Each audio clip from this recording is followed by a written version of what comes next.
Something strange is happening in the forests of Africa. Chimpanzees are doing things no one has seen them do before. They are having pool parties. But that's not all. At a site called Fangoli in Senegal, they have also invented a remarkable way to catch a meal. They are making spears and hunting, just like our ancestors. Fresh steaks in a swimming pool? How long until they fire up the barbecue? After all, the great apes, chimpanzees, orangutans, gorillas, and bonobos seem so much like us. It's hard not to feel a deep connection. We have come to see that we're much more similar to them than we ever imagined. But for every revelation about the power of their minds, another shows up a stunning difference. If you think that human genetics and ape genetics are 99% the same, what we've managed to achieve and our current position on Earth is so strikingly different from that of the apes. We're trying to figure out what is it that makes us human. What's the little difference that makes the big difference? How big is the gap between them and us? What's holding them back? Inside Ape Minds, right now on this NOVA-National Geographic special.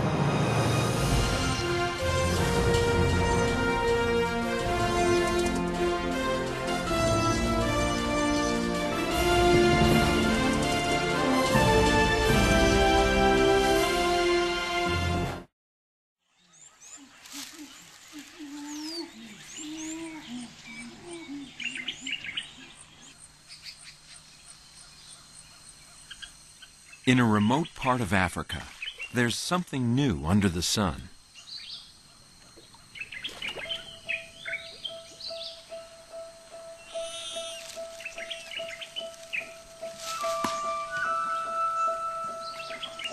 Our closest living relatives are getting bold.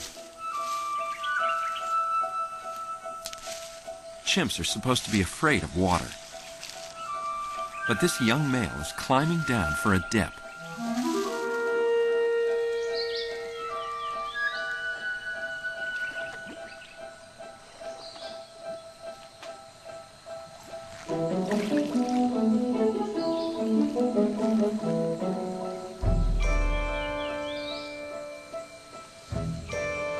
He keeps a hand on a natural safety line as he overcomes his fear.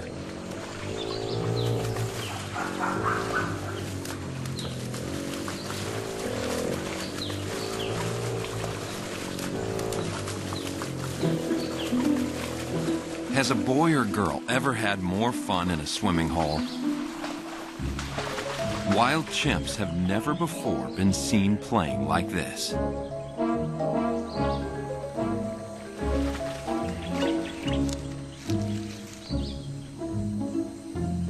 At Fangoli, Senegal, anthropologist Jill Preetz and psychologist Andrew Whiten are getting an extraordinary glimpse of chimp emotions. The personality of a chimpanzee is extremely excitable.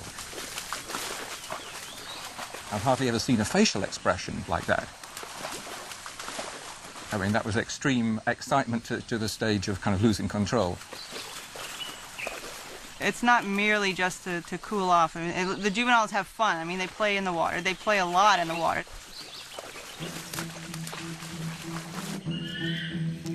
This is only one of a rush of discoveries that is painting a surprising new portrait of ape minds. They are more like us than most researchers ever imagined. One by one, the skills and emotions we once thought were uniquely human are being found in apes. Still, certain specific mental gaps, the little differences that make the big difference, will ultimately explain why we study them and not the other way around. While the swimming hole is revealing chimps' emotions in the field, A new laboratory study is showing off their amazing rational powers. At the Max Planck Institute for Evolutionary Anthropology in Leipzig, Germany, psychologist Josep Kolb places a peanut in a clear tube. How can the chimpanzee get the snack? She has never seen this puzzle before. For 10 minutes, there is no solution in sight. And all of a sudden, boom, they solve it.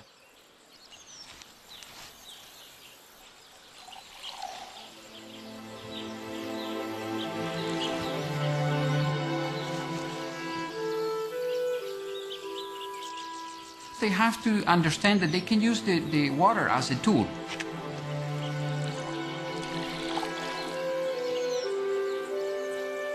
This is interesting because the water itself, it doesn't have any shape. Using water as a tool seems like something we would do on a good day.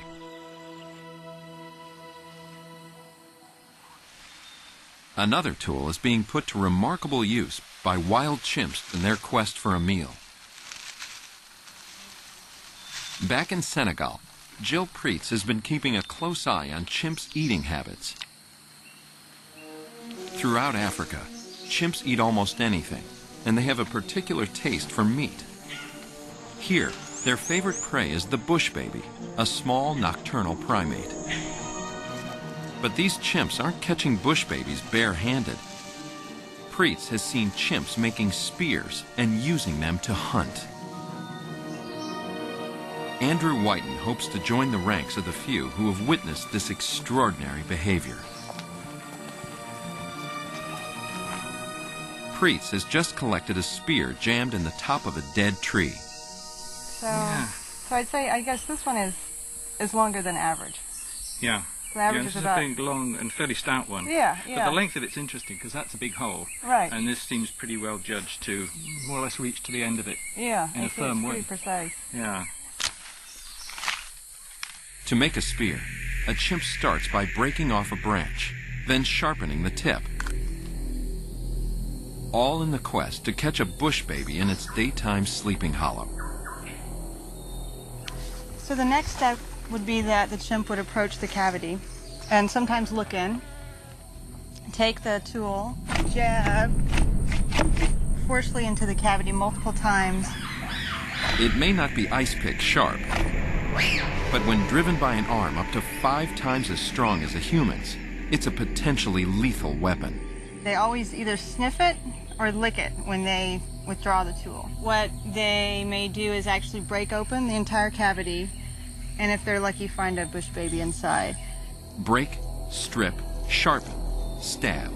These chimps take a series of distinct steps in a carefully premeditated hunt.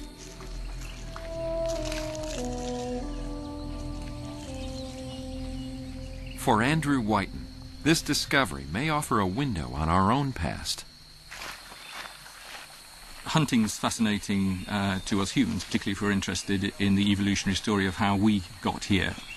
Our ancestor 5 or 6 million years ago was somewhat like a chimpanzee. We know that then later in the evolutionary story we became big game hunters, using a lot of weaponry, butchery tools, and were bringing down large prey. So how did an animal like a puny ape reach that stage?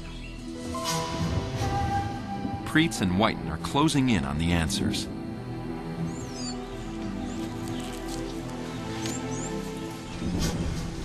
Most of the 20 spear hunts Preetz has observed have taken place during the rainy season.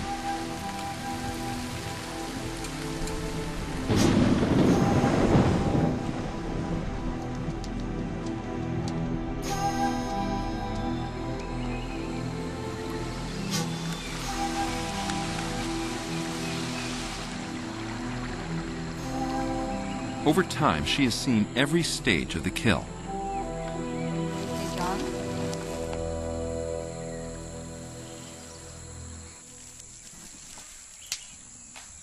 A chimp is inspecting a hollow, looking for a bushbaby.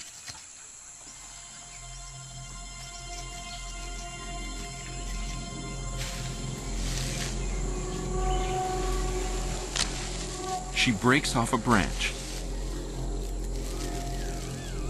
and makes a spear.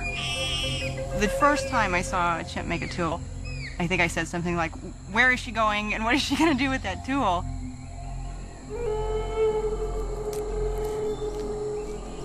She nibbles the tip to sharpen it. Then, with the aid of her foot, she aims the point into a hollow.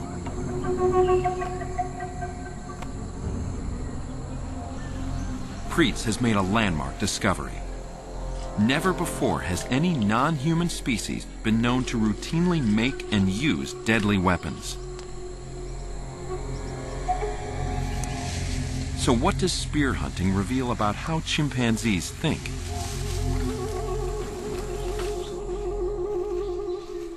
Preetz and her team have seen about half the chimps here brandishing weapons, which means spear hunting has spread through much of the group. That seems natural to us, but generating ideas and sharing technologies, that's one scientific definition of culture. For Whiten, culture includes the human arts, from opera to Oprah, but it also covers the rudimentary traditions of ape societies. If you know enough about the behavior of an individual, you can actually know where they come from. So if you know someone wears a tartan kilt, if they play the bagpipes, if they enjoy porridge for breakfast, they probably, you can tell, come from Scotland. So if you know that a chimpanzee is one of several in its group that enjoy coming and dunking themselves in a pond like this, and also that they sharpen sticks and actually use those as primitive kinds of weapons, then, that chimpanzee comes from Farm Goldie.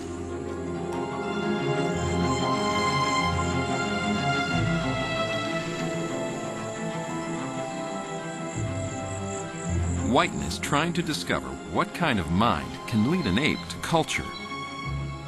Young watch their parents, sometimes very intently, and over the following months and years they acquire that behavior. So you have to be able to copy.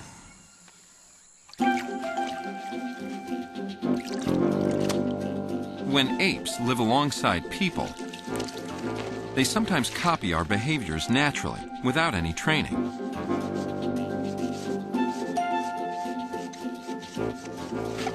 Copying someone else's successful actions beats reinventing them from scratch. But it's a lot harder than it looks. When these bonobos in the Congo started imitating each other, it seemed like play. But they were actually relying on a sophisticated skill set for copying. You see some other animal doing something that you want to do, and being able to figure out just by watching how they're doing that so you can do it yourself is actually an incredibly complicated skill with lots of steps to it. You have to know what it is about what they're doing that leads to some goal that animal has. You have to be able to know enough about that goal to recognize that you share that goal. You have to know how is it physically working. You have to know enough about your body and other bodies to be able to line them up.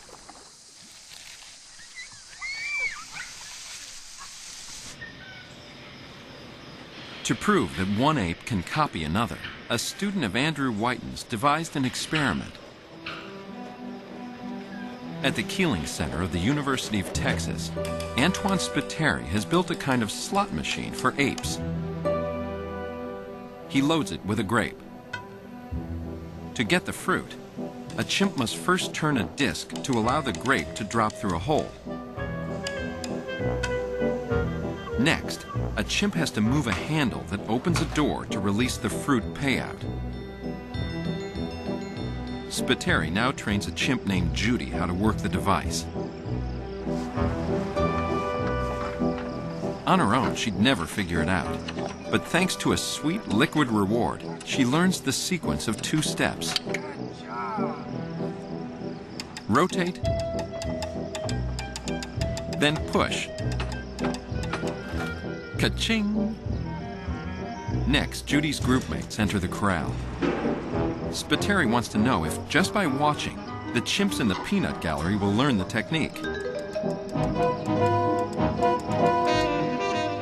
Can these apes ape to win this food-finding game?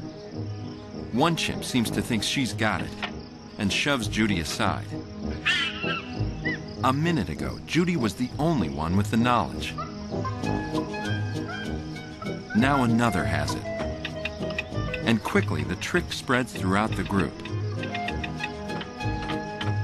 But for Spiteri, the most important question remains. Have the kibitzers next door also learned the solution? They have no social ties to the original group. In fact, they are hostile to them. Would they set that aside to keep up with the Joneses next door? In no time flat, they're working the slot machine like old pros. Rotate, then push the handle. Call it the Texas two-step. Learning by imitation is an essential skill for culture. And culture, along with the complex thoughts and emotions behind it, were long believed to be uniquely human. The history of Western thought has always been premised on the idea that they're beasts and they're humans. Then humans are touched by the spark of God and beasts are just beasts. Something of a revolution came in 1960 when a young researcher with support from the National Geographic Society set up camp in Tanzania. Jane Goodall observed that chimps' emotions seemed much like ours, especially the tenacious bond between mother and baby.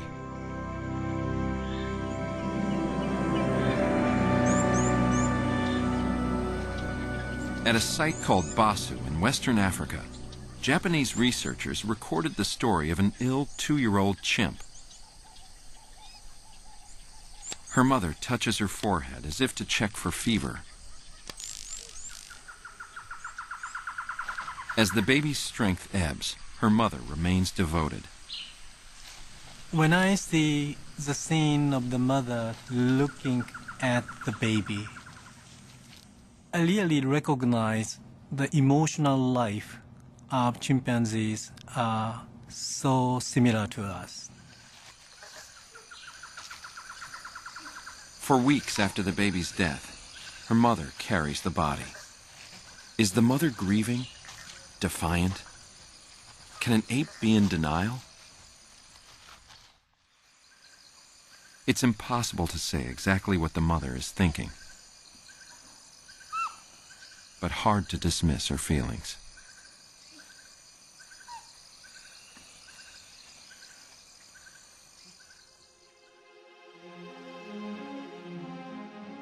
Putting ape emotions on the map was only one of Goodall's accomplishments.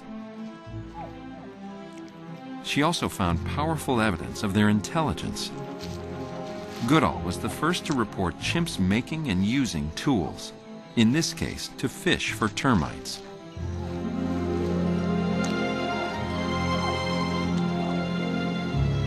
When she found termite fishing, people were so surprised and thought we should change the definition of humans, or we should include chimpanzees as humans. What Goodall couldn't have known was that at a place called Gualugo, other chimps had an even more sophisticated way to catch termites.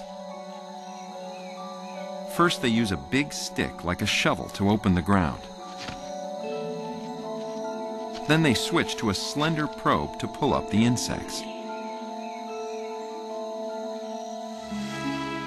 Perhaps Goodall's most astonishing discovery was that chimps are hunters. She watched a troop catching colobus monkeys by hand. Although no one has established that they actually coordinate their efforts, the chimps seem to be cooperating.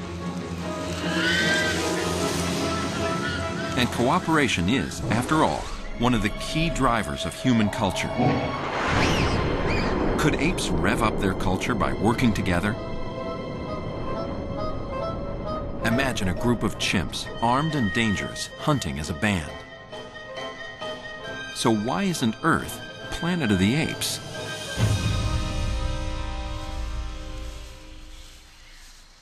Do apes even have the capacity to cooperate?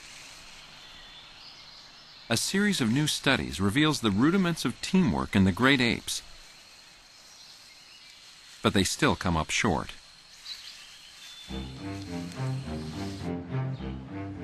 In an experiment at the Great Ape Research Institute in Japan, a chimp knows that food is hidden under a stone.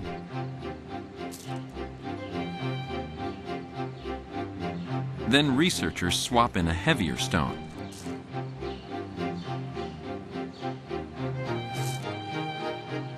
If two chimps each know about the food, can they work together?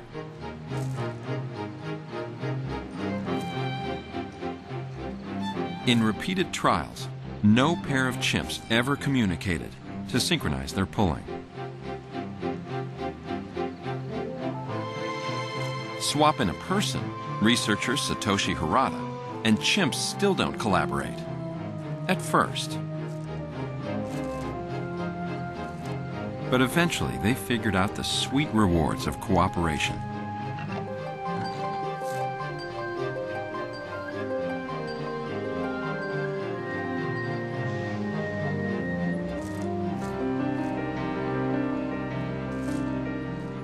Ultimately, the chimps learned to ask for a helping hand.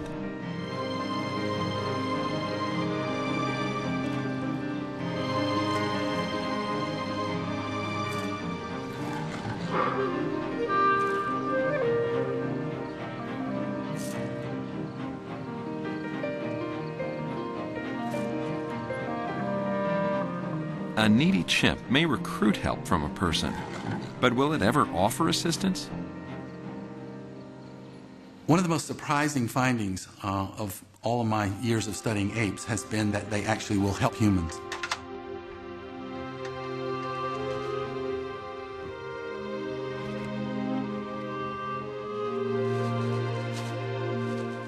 If you're reaching for an out-of-reach object, if they understand what your goal is, then they will help you.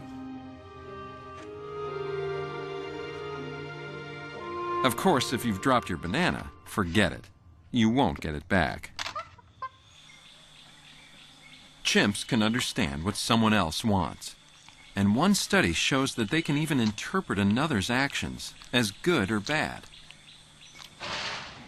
In Leipzig, Germany, a chimpanzee is about to receive a tray of monkey chow.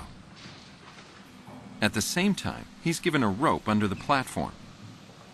He can pull any time to collapse the platform and end the experiment.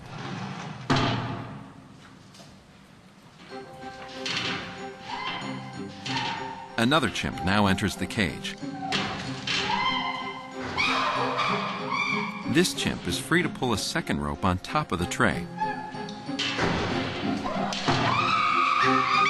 The first chimp is ticked off. He pulls the hidden rope, and the game's over.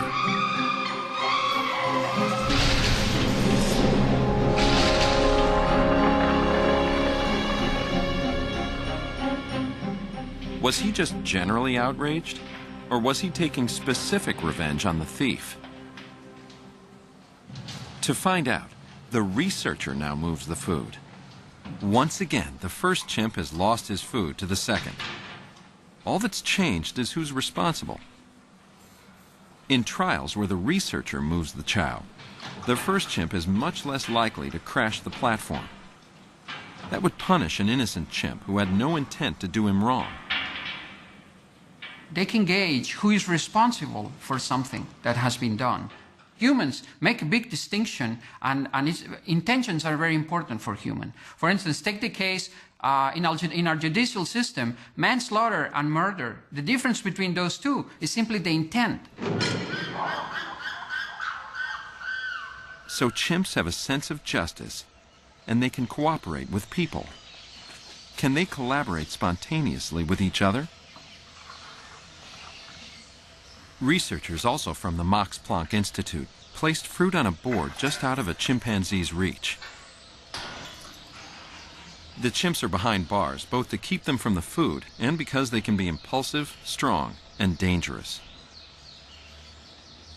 When a solo chimp can reach both ends of a rope, it hauls them in and gets all the food. But on some trials, the ends are too far apart. If the chimp pulls just one end, the rope unthreads. The chimp has another option. He can unlock a door to bring in a helper who's been watching.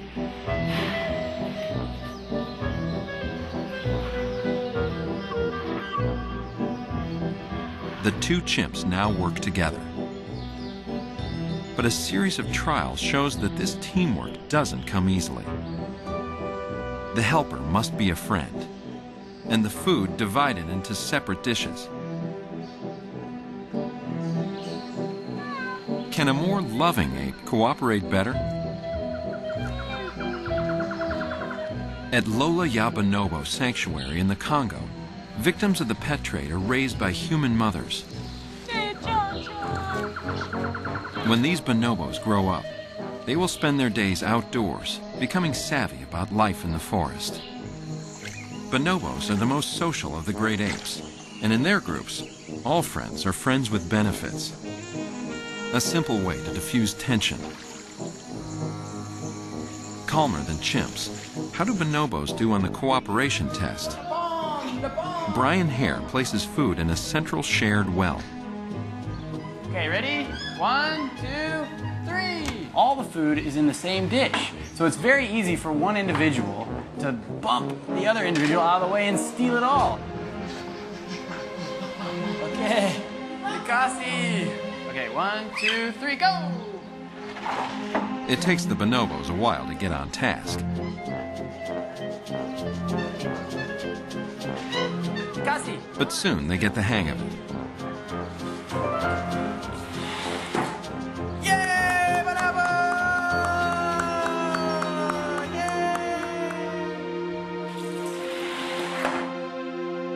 Yay! With their more congenial temperaments, bonobos are more cooperative than chimps are.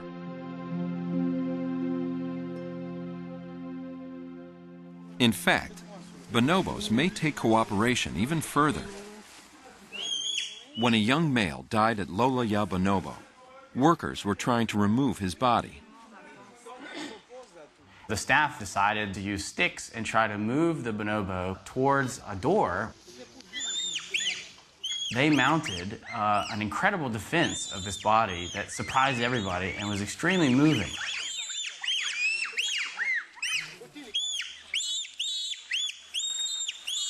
That's a fascinating reaction on the part of the bonobos. They were not related to that individual, and yet they took extreme risks to protect his body.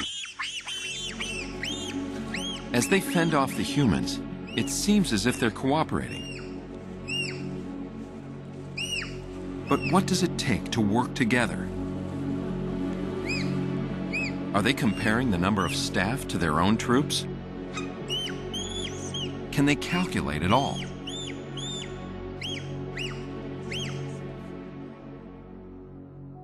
At Kyoto University, Tetsuro Matsuzawa's experiments are revealing that chimps can in fact develop an astonishing facility for numbers. He first trained a chimpanzee named I to touch the numeral that matched the number of dots. Once I knew 0 through 9, Matsuzawa displayed the numerals helter-skelter on a screen. I quickly learned to touch them in ascending order.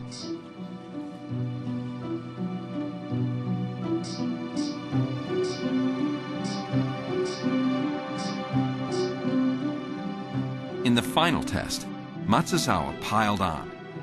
As soon as I touches the numeral 1, white squares cover up the remaining numerals. Can the chimp possibly remember all the locations and touch them in order?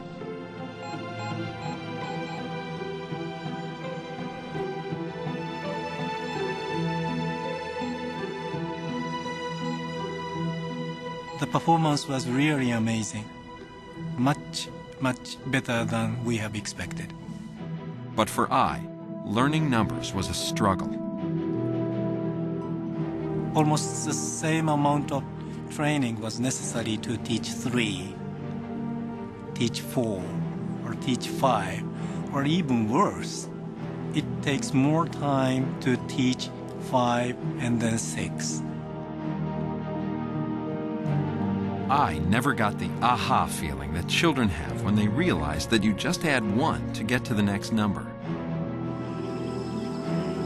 In the United States, another ape shows a surprising gift for language.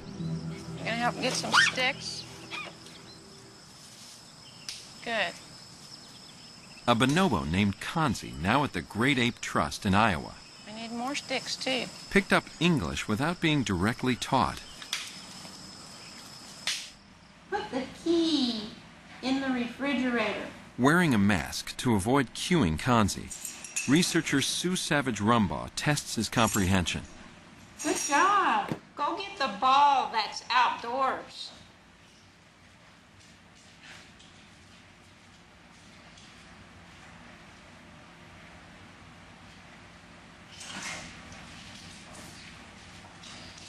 Very nice. Thank you, Kanzi. Savage-Rumbaugh measures Kanzi's vocabulary at 3,000 spoken English words. While apes can master words and numbers, other research shows that something else is limiting their cooperation. Apes have emotional issues, rivalry, violence, and most of all, they're impulsive.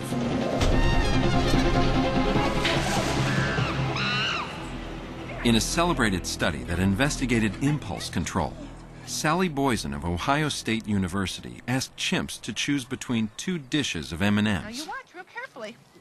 We're going to put 1, 2, 3, 4 down here.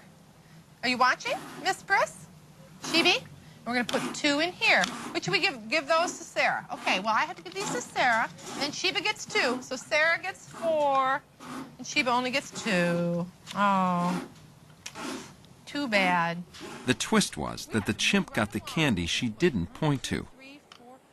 Could the chimp learn to resist her impulse to reach for the bigger pile? Oh, you want Sarah to have these? It's okay. It's okay. You get to have that one. Yeah, and Sarah gets 5. And Sheba gets 1. Oh, that is such a shame. Amazingly, chimps never overcame their greedy urges. They always reached for more, and so ended up with less. Then Sheba gets 2, so Sarah gets 4.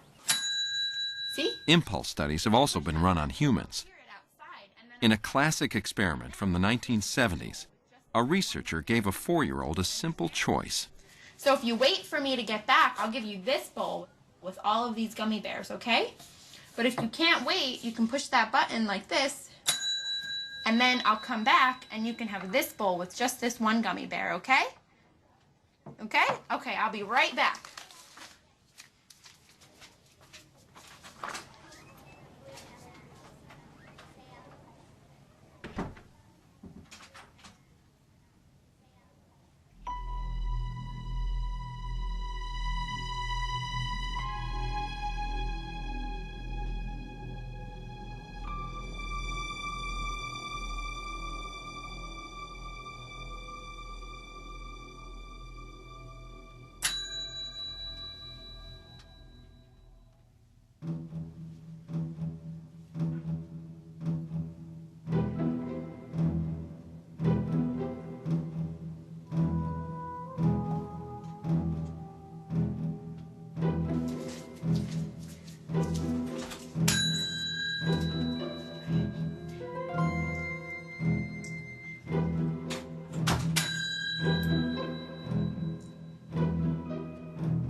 According to an inconclusive but intriguing study, the longer children resisted temptation, the higher their SAT scores were years later. In any case, the differences between people are small compared to the gaps separating humans and apes. Maybe one of the first things that happened during our species evolution is we became much less emotionally reactive. Maybe that's one of the big differences that may explain why we solve problems so differently. We sort of got control of our emotions. Can apes be given skills to help them master their emotions? Now you watch real carefully. Sally Boysen trained a chimp to understand numerals. 2, 3. Then she repeated her M&M's experiment, but now offered different pairs of numerals rather than treats. You want to give 2 to Sarah. Okay, 2 goes to Sarah, and you get 6. Oh, you love Remarkably, chimps were now able to learn what they couldn't before.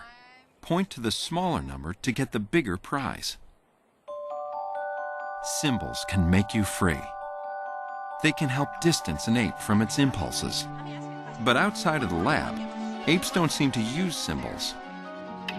Still, ape minds seem to share many of the amazing features of the human mind. They have sophisticated social emotions.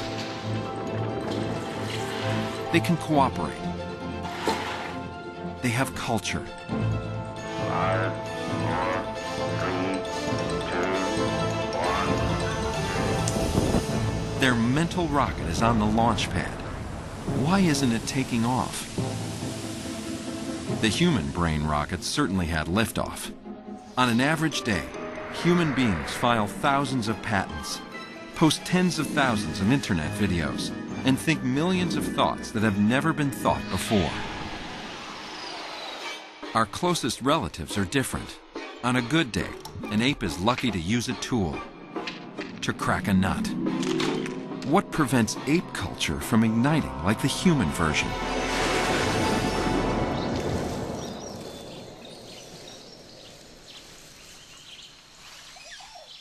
Recent studies that compare the human and ape minds are revealing something surprising. Bonobos like Kanzi show their own kind of genius. Kanzi, could you take off Sue's shoe?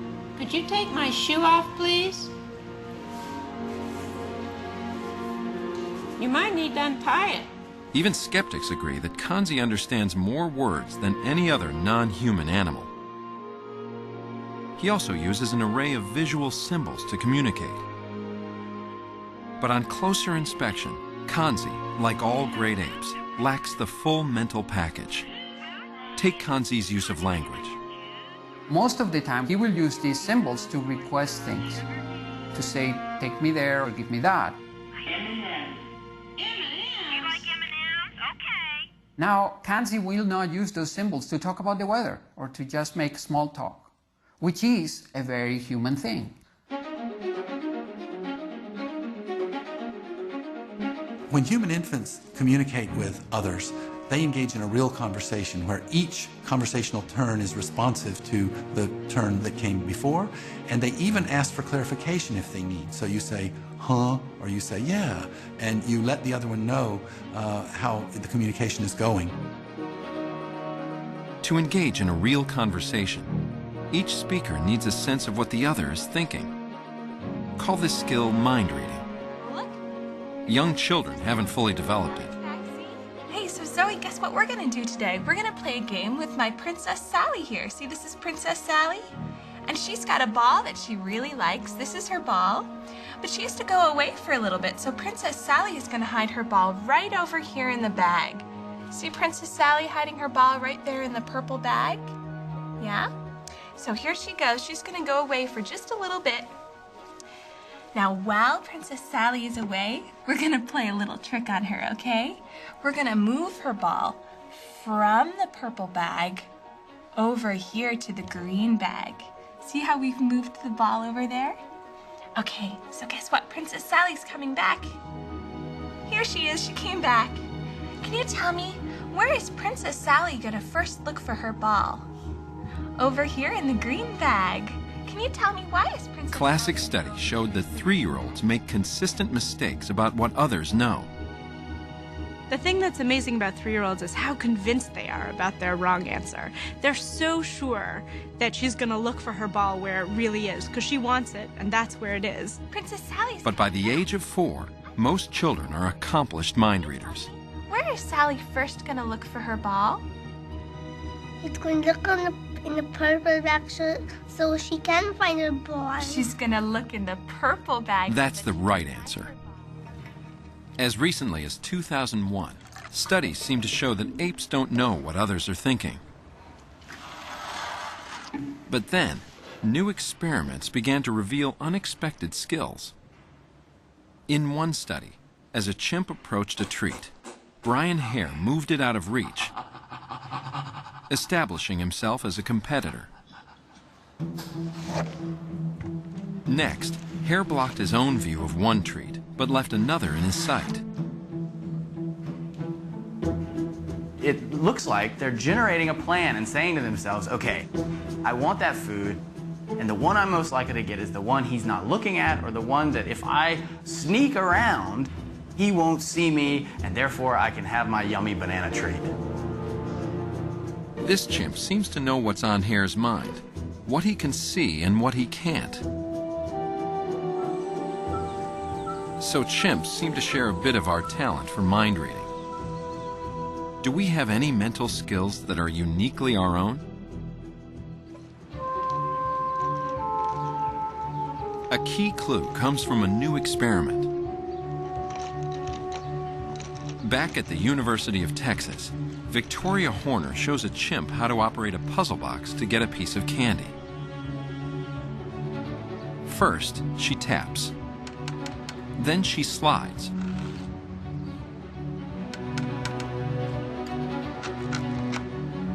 Next, she pokes.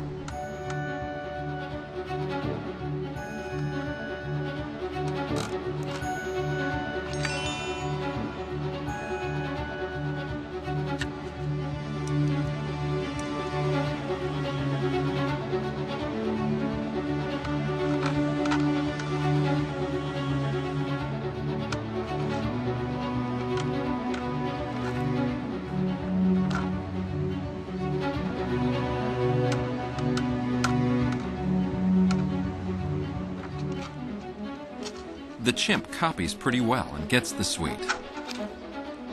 This game we're gonna play is about this special box I brought, all right?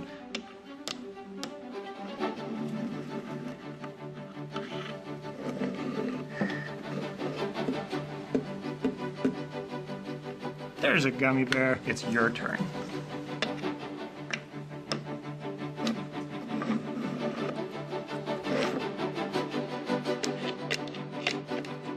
Children copy the actions much as the chimps did.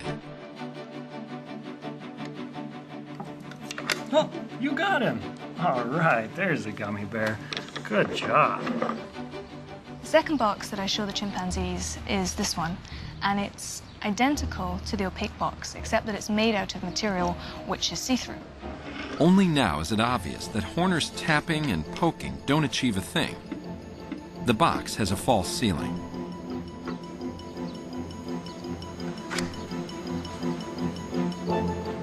The chimps cut to the chase. They skip the needless steps. For the apes, it's all about the treat. What this study shows is that apes don't just mindlessly ape. They also understand something more about cause and effect.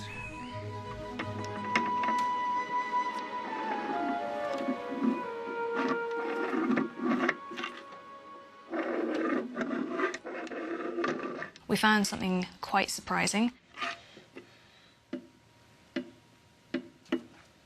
The children were predisposed to copy, even when it meant that they were doing something that was really rather silly.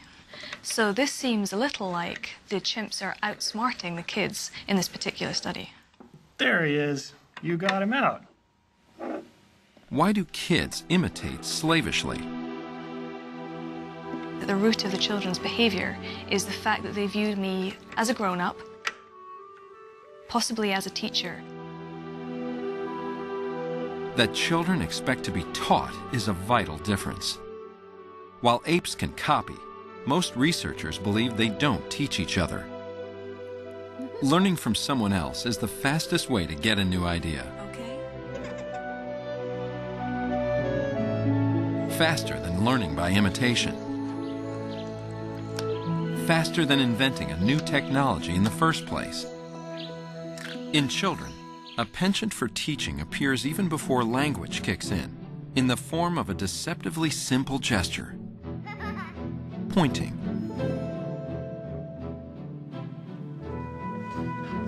A toddler knows that the cup being pointed to is the one that hides a treat. Parents love it when their kids start pointing because it's evidence that the kid's trying to communicate with them. Parents definitely notice the difference between babies who just point to ask for things and babies who point to show them things. Apes don't seem to get that kind of pointing. It doesn't matter whether Brian Hare points or stares or orients his body. This young bonobo can't fathom that he is trying to communicate.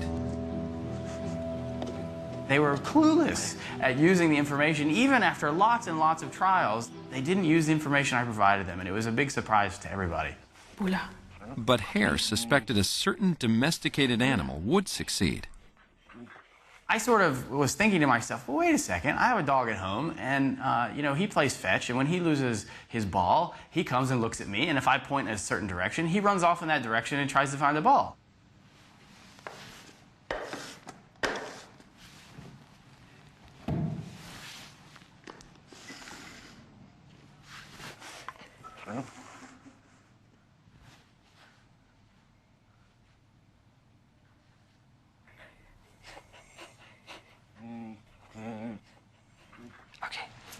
Sure enough, dogs get it.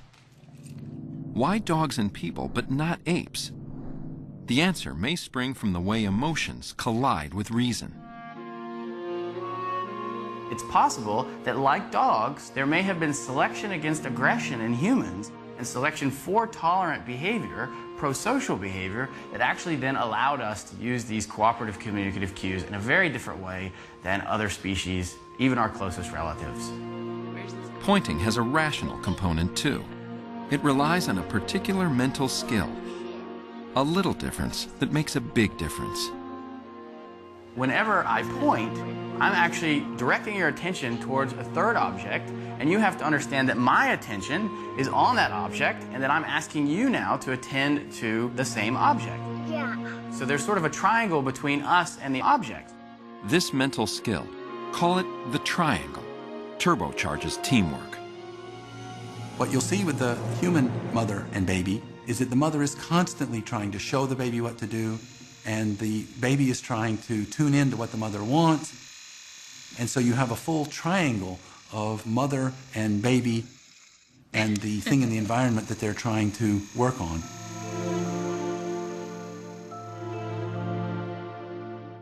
It's a special cognitive achievement. Yeah, that's right. Green light. Yeah.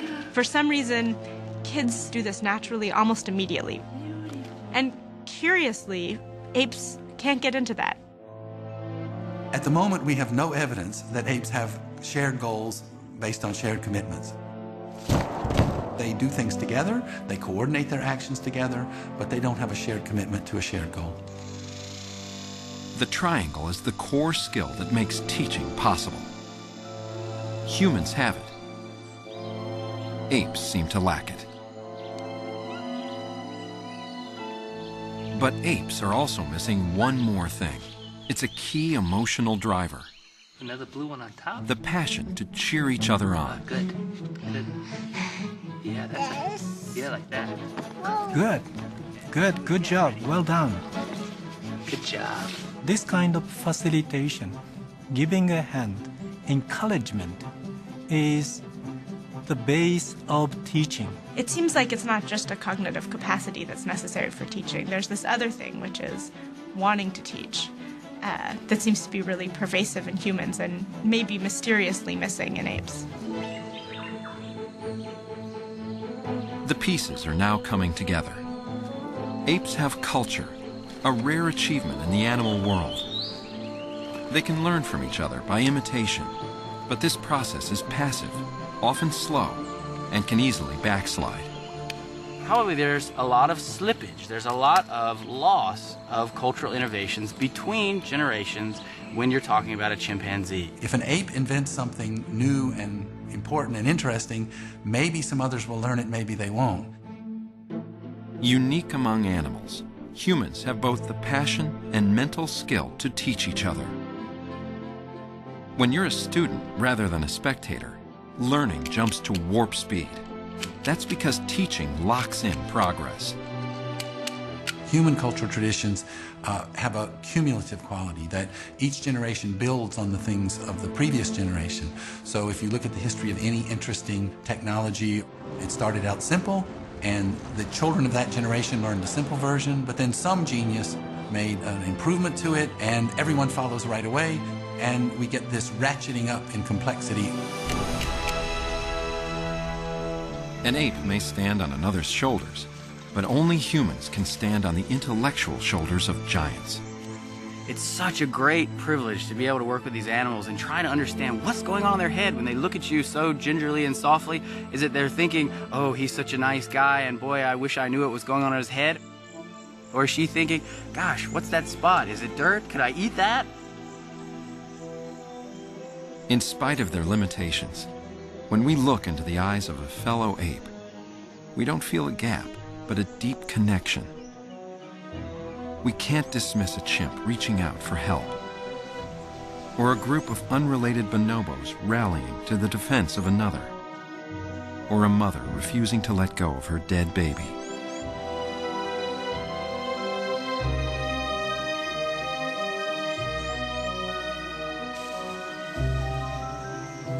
But as the most social of apes, we can't help reading thoughts and feelings into the mind behind any familiar face. And perhaps that says more about us than them.